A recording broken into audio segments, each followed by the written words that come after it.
Bienvenue dans cet épisode de Visiolophie. Aujourd'hui, nous plongeons dans l'univers fascinant et controversé de Niccolò Machiavelli, un des penseurs politiques les plus influents de la Renaissance italienne. Souvent dépeint comme le père du cynisme politique, Machiavel nous offre une perspective brutale mais lucide sur la nature du pouvoir. À travers son œuvre emblématique, Le Prince, il nous enseigne que pour réussir en politique, il faut savoir être un loup parmi les moutons.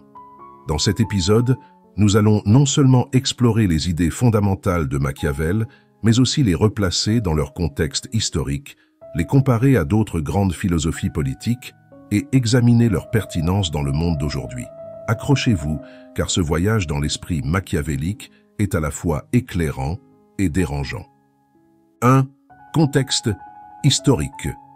Niccolò Machiavelli est né en 1469 à Florence, une ville qui était à la fois un centre culturel et intellectuel de la Renaissance et un foyer d'instabilité politique. Florence, bien que théoriquement une république, était en réalité dominée par la famille Médicis, qui exerçait un pouvoir considérable grâce à leur richesse et leur influence. Cette famille, connue pour son patronage des arts et des lettres, manipulait les institutions politiques pour conserver son pouvoir. L'Italie de l'époque était divisée en petits États rivaux, chacun luttant pour la domination régionale. Florence, avec ses intrigues politiques constantes, ses conspirations et ses trahisons, était un microcosme de cette lutte. Il a grandi dans cette atmosphère de tension et de violence, ce qui a profondément influencé sa vision du monde. Il a vu de ses propres yeux comment le pouvoir se gagnait et se perdait, non pas par la vertu, mais par la ruse, la force et la capacité à manipuler les autres. Cette expérience directe des rouages du pouvoir a façonné sa philosophie politique, le poussant à adopter une perspective réaliste, sinon cynique, sur la nature humaine et la politique. 2. Philosophie principale. L'une des idées les plus révolutionnaires de Machiavel est sa séparation radicale entre la morale et la politique. Avant lui, la plupart des philosophes, influencés par la tradition chrétienne et la pensée classique, considérait que le bon gouvernement devait être moralement bon. Platon, par exemple, soutenait que les philosophes rois, dotés de sagesse et de vertu, étaient les plus aptes à diriger. Il a, cependant, brisé ce lien entre moralité et politique. Pour lui, la politique est une lutte pour le pouvoir où la fin justifie les moyens. Dans Le Prince, Machiavel affirme que pour maintenir le pouvoir, un dirigeant doit être prêt à agir de manière immorale si nécessaire. Il rejette l'idée que les dirigeants doivent toujours chercher à être bons. Au contraire, il soutient que la quête du pouvoir exige parfois d'agir de manière impitoyable. Machiavel écrit « Il est bien d'être considéré comme généreux, mais cette qualité ne doit pas être exercée si généreusement qu'elle soit perçue comme une faiblesse. » Cette citation illustre bien l'idée que la perception du pouvoir est aussi importante, sinon plus, que les actions elles-mêmes. Il comprend que les apparences jouent un rôle crucial dans la politique et que les dirigeants doivent être conscients de l'image qu'ils projettent. Un leader, selon lui, doit sembler vertueux, même s'il doit parfois agir en contradiction avec ses vertus. Il aborde également la question de savoir s'il vaut mieux être aimé ou craint en tant que leader. Cette question, simple en apparence, révèle la profondeur de sa réflexion sur la nature humaine et la dynamique du pouvoir. Machiavel conclut qu'il est préférable d'être craint, car la peur est un outil de contrôle plus fiable que l'amour. Il écrit « Il est beaucoup plus sûr d'être craint que d'être aimé si l'on ne peut être les deux. » L'amour, selon Machiavel, est fragile et peut être brisé par la trahison ou le changement des circonstances. La peur, en revanche, est plus durable, car elle est fondée sur le respect et la crainte des représailles. Cependant, il met en garde contre l'usage excessif de la cruauté qui pourrait provoquer la haine, un sentiment encore plus dangereux que l'amour. Enfin, il met l'accent sur l'importance de la tromperie en politique. L'honnêteté, pour lui, est une faiblesse dans le domaine du pouvoir. Il conseille aux dirigeants de savoir mentir et trahir quand cela est nécessaire, mais de toujours maintenir les apparences de la vertu. Il écrit « Un prince ne doit pas avoir toutes les vertus, mais il est indispensable qu'il semble les avoir. » Cette capacité à manipuler les perceptions est, selon Machiavel, un des aspects les plus importants du leadership. Un leader doit savoir utiliser la tromperie pour protéger son pouvoir, tout en se présentant comme un modèle de vertu. 3. Analyse de son œuvre, Le Prince. Le Prince est sans doute l'œuvre la plus célèbre et la plus controversée de Machiavel. Ce texte, écrit en 1513, a été conçu comme un guide pour les dirigeants, en particulier pour Lorenzo de Médicis. Machiavel y décrit en détail les qualités et les stratégies nécessaires pour conserver le pouvoir dans un environnement politique hostile et instable. L'un des concepts clés de Le Prince est la notion de virtu, un terme complexe qui ne se traduit pas simplement par vertu. Pour Machiavel, la vertu désigne une combinaison de qualités telles que la bravoure, la ruse, l'adaptabilité et la force de caractère qui permettent à un leader de naviguer dans le monde politique. La virtu est opposée à la fortuna, la fortune ou le hasard qui représente les forces imprévisibles de la vie. Il reconnaît que la fortune joue un rôle dans nos vies, mais il soutient que c'est notre vertu qui nous permet de contrôler ce qui est sous notre pouvoir et de nous préparer aux imprévus. Il compare la fortune à une rivière en crue. La fortune est une rivière en crue. Quand elle est en furie, elle détruit tout sur son passage, mais cela ne veut pas dire qu'elle est invincible. Il est possible de construire des digues pour contenir sa force. Ainsi, pour Machiavel, un leader doit être à la fois adaptable et résilient. Il doit savoir quand saisir les opportunités offertes par la fortune et quand se protéger contre ses caprices. Dans Le Prince, il fait également l'éloge de figures historiques telles que Cesare Borgia, qu'il considère comme un exemple de leader ayant parfaitement maîtrisé l'art de la virtu. Borgia, grâce à sa ruse et à sa brutalité, a réussi à asseoir son autorité dans un contexte politique extrêmement difficile. Machiavel admire la manière dont Borgia a su utiliser la cruauté de manière stratégique, en éliminant ses ennemis tout en maintenant une apparence de justice. Cependant, le prince ne se contente pas de fournir des conseils pratiques pour les dirigeants. Il représente également une critique implicite des idéaux chrétiens de bonté et de moralité. Il estime que ces idéaux, bien qu'ils puissent être nobles en théorie, sont souvent en contradiction avec les exigences du pouvoir. Il écrit « Un prince qui veut se maintenir au pouvoir doit apprendre à ne pas être bon et à en user ou non selon les nécessités. » Cette phrase résume l'approche pragmatique et réaliste de Machiavel. Pour lui, la politique n'est pas le domaine de la morale, mais celui de l'efficacité. Le succès d'un leader se mesure non pas par sa bonté, mais par sa capacité à conserver et à étendre son pouvoir. 4. Réflexion moderne. Les idées de Machiavel ont eu un impact profond et durable sur la pensée politique moderne. Bien que ses écrits ayant été condamnés par certains pour leur cynisme apparent, ils ont également été salués par d'autres pour leur lucidité et leur réalisme.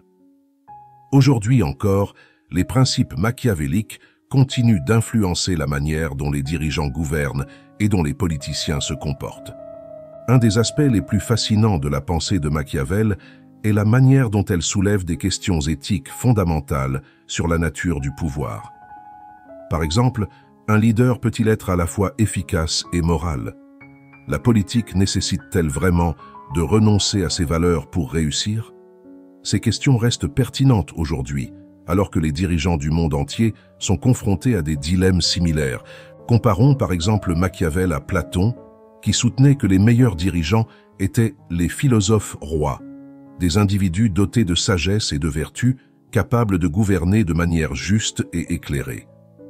Pour Platon, la justice et la moralité étaient au cœur de la bonne gouvernance.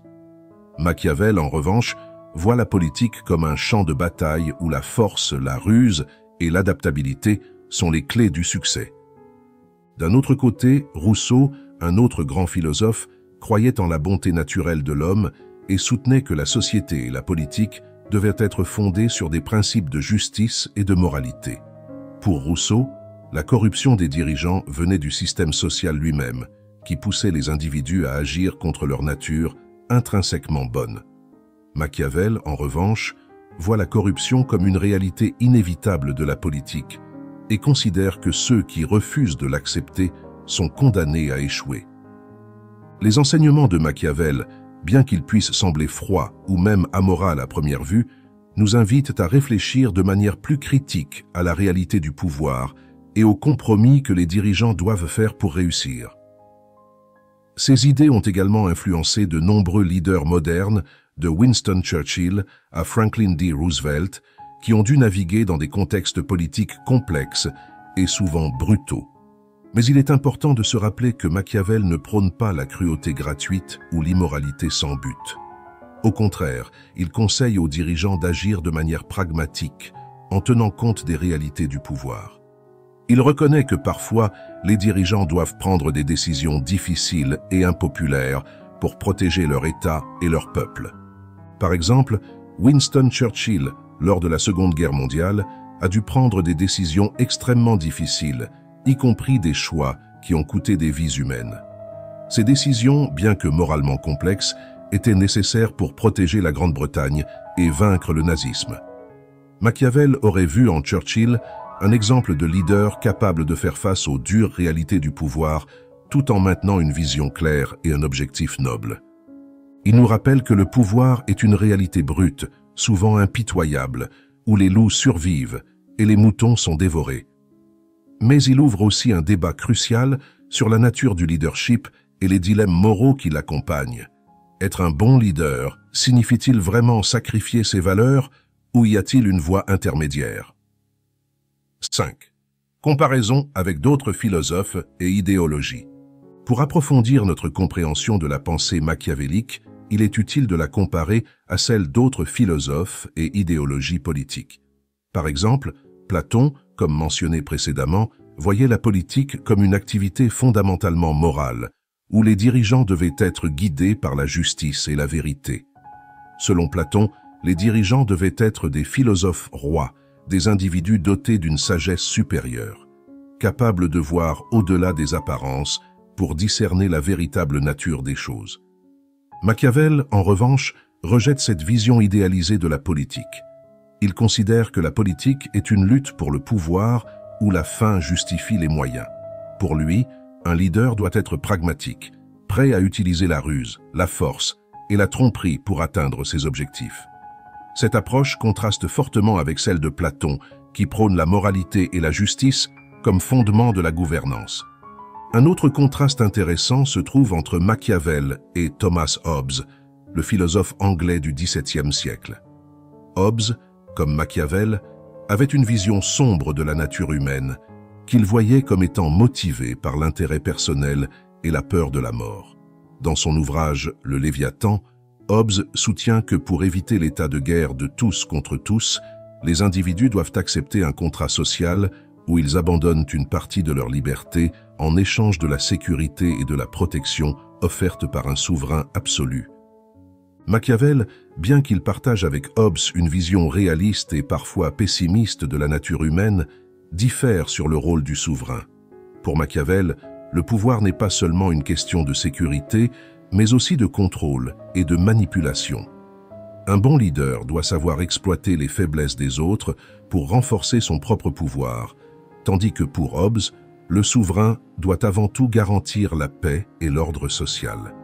Jean-Jacques Rousseau, quant à lui, offre une perspective encore différente. Dans « Le contrat social », Rousseau soutient que la politique doit être basée sur la volonté générale, une expression collective de la volonté du peuple. Pour Rousseau, la liberté et l'égalité sont des principes fondamentaux de la bonne gouvernance et il critique les systèmes politiques qui ne respectent pas ces valeurs. Machiavel, en revanche, ne voit pas la politique comme une question de principes universels, mais comme un jeu de pouvoir où les règles sont dictées par les circonstances. Rousseau croyait que l'homme est fondamentalement bon, mais que c'est la société qui le corrompt. Machiavel, de son côté, voit l'homme comme étant motivé par des désirs égoïstes et considère que la société et la politique doivent être modelées pour gérer ces réalités. Là où Rousseau rêve d'une société où la liberté et l'égalité règnent, Machiavelli nous présente un monde où ces idéaux sont souvent sacrifiés sur l'autel du pouvoir et de l'efficacité. Un autre philosophe à considérer est Friedrich Nietzsche, qui, bien qu'il soit postérieur à Machiavel, offre des perspectives intéressantes sur le pouvoir et la moralité. Nietzsche, comme Machiavel, critique la moralité traditionnelle, qu'il voit comme une invention des faibles pour dominer les forts. Pour Nietzsche, les individus exceptionnels doivent créer leurs propres valeurs et transcender la moralité conventionnelle pour atteindre leur plein potentiel. Cette idée de la volonté de puissance résonne avec les concepts machiavéliques de vertu et de la manipulation des apparences pour maintenir le pouvoir. Machiavel et Nietzsche partagent une méfiance commune envers les systèmes de valeurs imposés qu'ils considèrent comme des outils de contrôle. Cependant, là où Machiavel se concentre sur la politique comme un domaine d'action concret, Nietzsche s'intéresse à la transformation individuelle et à la création de nouvelles valeurs au-delà du bien et du mal. 6. Machiavel dans le monde moderne. Les idées de Machiavel sont souvent citées dans les discussions politiques contemporaines, en particulier lorsqu'il s'agit de stratégies de pouvoir et de leadership. Des figures politiques modernes comme Winston Churchill, Franklin D. Roosevelt et même des dirigeants plus contemporains ont été décrits comme adoptant une approche machiavélique pour gouverner dans des moments de crise. Prenons l'exemple de Winston Churchill pendant la Seconde Guerre mondiale. Confronté à l'une des menaces les plus graves de l'histoire moderne, Churchill a dû prendre des décisions difficiles qui impliquaient des sacrifices humains et moraux. Par exemple, le bombardement de villes allemandes, bien que moralement contestable, était vu par Churchill comme une nécessité pour briser la volonté de l'ennemi et protéger la Grande-Bretagne. Ce type de décision rappelle les conseils de Machiavel dans Le Prince, où il recommande aux dirigeants de ne pas hésiter à utiliser la force et la tromperie pour atteindre leurs objectifs. Franklin D. Roosevelt, pendant la Grande Dépression et la Seconde Guerre mondiale, a également dû naviguer dans un environnement politique complexe. Son utilisation des médias, sa capacité à manipuler l'opinion publique et sa volonté de prendre des décisions controversées pour sauver l'économie et préparer les États-Unis à la guerre sont autant d'exemples d'une approche pragmatique du pouvoir, similaire à celle prônée par Machiavel. Dans le monde des affaires, les idées de Machiavel sont souvent appliquées de manière implicite. Les leaders d'entreprise qui réussissent savent qu'il ne suffit pas d'être compétent. Il faut aussi savoir naviguer dans la politique interne, manipuler les perceptions et parfois prendre des décisions difficiles qui peuvent être impopulaires. Il nous enseigne que le pouvoir ne se maintient pas simplement par la compétence, mais par la capacité à gérer les apparences, à manipuler les autres et à faire preuve de ruse et de détermination. Cependant, appliquer les idées de Machiavel dans un contexte moderne soulève également des questions éthiques importantes. À une époque où la transparence, la responsabilité et l'éthique sont de plus en plus valorisées, comment les dirigeants peuvent-ils concilier les conseils pragmatiques de Machiavel avec les attentes morales de la société moderne? C'est une question qui reste ouverte et qui continue de provoquer des débats. 7. Les dilemmes moraux et l'héritage de Machiavel. Un aspect fascinant de la pensée machiavélique est le dilemme moral qu'elle pose. Si Machiavel nous invite à voir le monde tel qu'il est, avec ses imperfections et ses injustices, il ne nous dit pas nécessairement que nous devons les accepter passivement. Au contraire, il nous encourage à utiliser notre intelligence, notre ruse et notre détermination pour surmonter ces défis. Mais cela soulève une question cruciale. Jusqu'où un leader doit-il aller pour conserver le pouvoir? Les critiques de Machiavel soutiennent que sa philosophie encourage la trahison, la tromperie et l'immoralité. Ils affirment que cette approche peut conduire à une érosion des valeurs morales et à une société où la fin justifie toujours les moyens, quel qu'en soit le coût. D'autres, cependant, voient en Machiavel un réaliste qui comprend que la politique est un domaine où les idéaux doivent parfois être sacrifiés pour le bien supérieur. Cette tension entre le pragmatisme politique et la moralité continue de résonner aujourd'hui. Les dirigeants sont souvent confrontés à des choix difficiles où ils doivent équilibrer leurs convictions personnelles avec les exigences de leurs fonctions. Les décisions prises par des figures modernes comme Churchill ou Roosevelt montrent que même les leaders les plus respectés doivent parfois faire des compromis difficiles. L'héritage de Machiavel est donc complexe. Il nous offre une vision claire et sans fard des réalités du pouvoir, mais il nous laisse également avec des questions ouvertes sur les limites de ce pouvoir. Peut-on être un bon leader tout en restant moral? Il nous montre que le chemin du pouvoir est souvent jonché de dilemmes moraux, mais il nous rappelle aussi que la survie et le succès en politique exigent parfois des sacrifices. Niccolò Machiavelli reste l'un des penseurs politiques les plus influents et les plus controversés de l'histoire. Ses idées sur la nature du pouvoir, la tromperie et la ruse continuent de résonner aujourd'hui, offrant des leçons précieuses aux dirigeants du monde entier. Mais ces idées nous invitent également à réfléchir de manière critique à la nature de la moralité en politique et aux dilemmes éthiques auxquels sont confrontés ceux qui détiennent le pouvoir. Il ne nous offre pas de réponse simple. Au contraire, il nous pousse à voir le monde tel qu'il est, avec ses contradictions et ses complexités. Il nous montre que pour réussir en politique, il faut parfois être prêt à faire des choix difficiles et à accepter que la réalité du pouvoir est souvent plus brutale que les idéaux que nous chérissons. En fin de compte, Machiavel nous invite à être des loups parmi les moutons, à naviguer dans le monde politique avec intelligence, ruse et détermination. Mais il nous laisse aussi avec une question ouverte. Jusqu'où sommes-nous prêts à aller pour conserver le pouvoir et à quel prix? Voilà une question que chaque génération de leaders doit affronter. Merci d'avoir écouté cet épisode de Visiolophie. Si cette exploration de la pensée machiavélique vous a inspiré, n'hésitez pas à partager cet épisode et à vous abonner pour d'autres plongées profondes dans les idées des plus grands penseurs de l'histoire. À très bientôt pour un nouvel épisode.